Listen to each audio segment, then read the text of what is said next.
बिस्मिल्लाहिर्रहमानिर्रहीम। नाज़रीन, मैं हूँ जावेद बलोच और उम्मीद है आप लोग खैरियत से होंगे। जब से तहरीक इंसाफ के बानी चेयरमैन के केसेस का फैसला आना शुरू हुआ है, उसके बाद हालात जो है वो मज़ीद संगीन होते जा रहे हैं और अडयाला जेल में झगड़ों की भी एक सिलसिला जो है वो शुरू हो गया है। और ये झगड़े तहरीक इंसाफ के बानी चेयरमैन इमरान खान साहब, उनकी अहलिया बुशरा बीबी, अता मानेका और जो दीगर लोग हैं उनके दरमियान हो रहा है। यूँ लग रहा है कि जैसे इमरान खान साहब इंतहाई स्ट्रेस में हैं और नर्वस दिखाई दे रहे हैं। इस दौरान जो झगड़े हैं वो एक मामूल की बात बन चुकी है। हम आपको जो अहवाल बताने जा रहे हैं वो इद्दत के निकाह के हवाले से है। जो गैर शरई निकाह के हवाले से केस चल रहा है उसकी समाअत अडयाला जेल में हो रही है। लास्ट टाइम झगड़ा हुआ रात 11 बजे तक जो है ये समाअत 9 बजे तक जारी रही। तकरीबन 11 घंटे ये समाअत जारी रही और इस समाअत के दौरान होनी थी जिरा गवाहान पर। जब गिरा जो है वो शुरू हुई तो उस दौरान बड़ी तशवीशनाक सूरत हाल पैदा हो गई और जो वकील थे इमरान खान साहब के, उन्होंने इंतहाई सख्त अल्फाज इस्तेमाल किए और मुक्का तक मारने की कोशिश की अदालत के अंदर मानिका साहब को। और जब ये सूरत हाल शुरू हुई और जो है वो अता मानेका साहब वहाँ पे पेश हुए, उन्होंने सहाफ़ियों को वो प्रिंट दिखाए, वो व्हाट्सएप कन्वर्सेशन दिखाई जो उनके बच्चों के साथ हो रही थी। और जब ये सिलसिला चल रहा था, उन्होंने कहा कि मेरी एक बेटी को तलाक हो गई है इमरान खान साहब की वजह से और बुशरा बीबी की वजह से, जो उनका तलाक़ात थी उसके हवाले से उन्होंने बात की।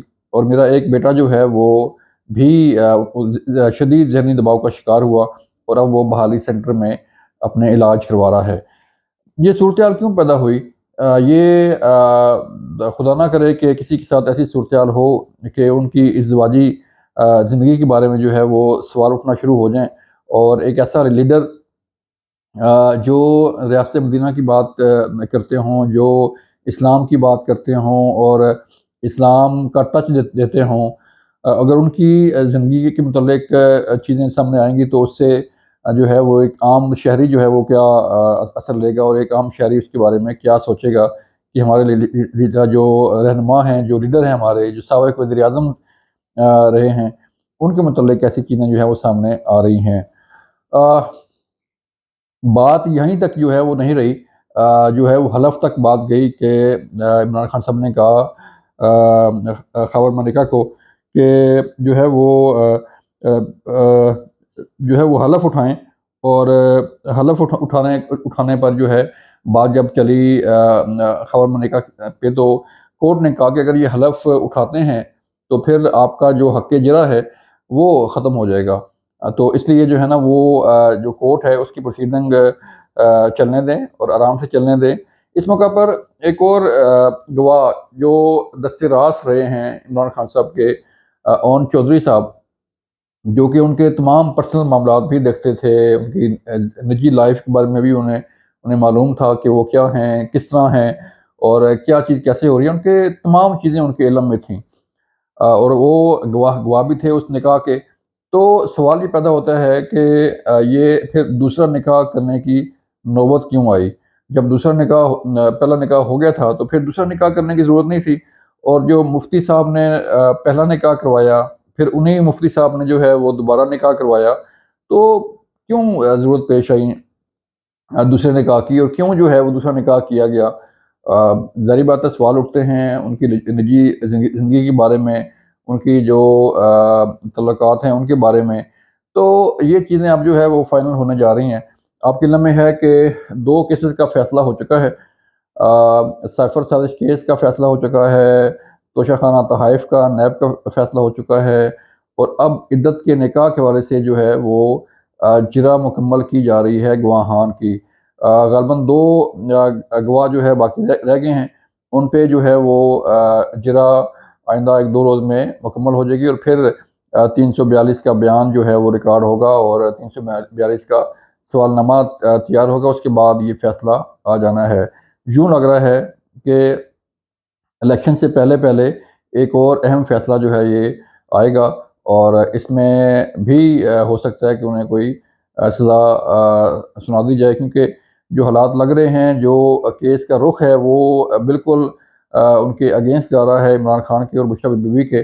اور پھر دوسرا ایک اور بڑا سوال اٹھایا جا رہا ہے کہ جب توشہ خانہ تحائف کیس میں بشریٰ بی بی کو 14 سال بامشقت قید کی سزا سنائی گئی، تو بشریٰ کو بنی گالہ کیوں منتقل کیا گیا؟ بڑا اہم سوال ہے کہ باقی جو تمام خواتین ورکرز ہیں، تحریک انصاف کی لیڈرز ہیں، یاسمین راشد ہے، باقی جو رہنما ہیں، وہ تو جیل میں ہیں، اور 9 مئی کے بعد کی صورتحال سے لے کے اب تک جو ہے وہ جیل میں ہی اپنا کیس لڑ رہی ہیں۔ لیکن بشریٰ بی بی کو بنی گالہ کیوں لے جایا گیا، اور بنی گالہ کو سب جیل کیوں قرار دیا گیا؟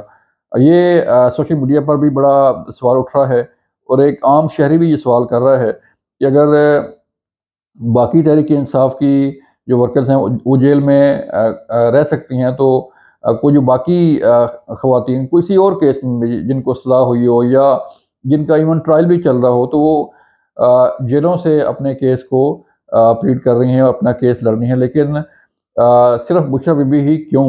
کہ ان کو اگر سزا ہوئی ہے تو انہیں اڈیالہ جیل میں رکھنے کی بجائے یا کسی اور جیل میں رکھنے کی بجائے انہیں بنی گالہ جو ہے وہ ان کے گھر میں کیوں منتقل کیا گیا ہے؟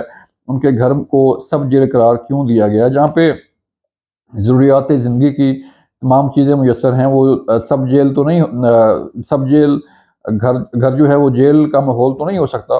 تو یہ انتہائی اہم بحث چھڑی ہوئی ہے سوشل میڈیا پر بھی اور ملک کے اندر بھی، کہ اگر بشریٰ بی بی کو سزا ہو تو وہ اپنے گھر میں جو ہے وہ سزا کاٹیں، اگر کسی اور کو پر کیس بنے یا سزا ہو تو وہ جیل میں کیوں رہیں؟ تو اس پہ مختلف قسم کی آراء آ رہی ہیں، مختلف قسم کے سوالات اٹھائے جا رہے ہیں، اور مختلف قسم کے جو ہے تبصرے کیے جا رہے ہیں کہ کیوں آخر کوئی ڈیل ہوئی ہے، یا کوئی جو ہے وہ بشریٰ بی بی کوئی عمران خان کے خلاف کوئی بیان دینے جا رہی ہیں، یا کوئی ایسا کوئی ان کے درمیان کوئی ایسے اختلافات پیدا ہو رہے ہیں کہ بشریٰ کو جو ہے بشریٰ بی بی نے عمران خان کے ساتھ رہنے سے انکار کیا جیل میں، اور انہیں بنی گالہ ہاؤس جو ہے منتقل کیا گیا۔ یہ وہ سوال ہیں جو اٹھ رہے ہیں سوسائٹی کے اندر، سوشل میڈیا پر سوال اٹھایا جا رہا ہے، اور اب عدت کے نکاح کے حوالے سے بھی کیس جو ہے وہ آج بھی اس کی سماعت ہے ڈیرہ جیل میں، اور اس کے علاوہ جو 190 ملین پاؤنڈ کا کیس ہے اس کی بھی سماعت جو ہے وہ ہو رہی ہے۔ تو دونوں کیسز جو ہے وہ اپنے منطقی انجام تک پہنچ رہے ہیں۔ دیکھنا یہ ہے کہ الیکشن سے پہلے کس کیس کا فیصلہ آتا ہے، اور فیصلہ کیا آتا ہے، یہ بڑی اہم بات ہوگی۔ اپنا خیال رکھیے گا۔ اللہ حافظ۔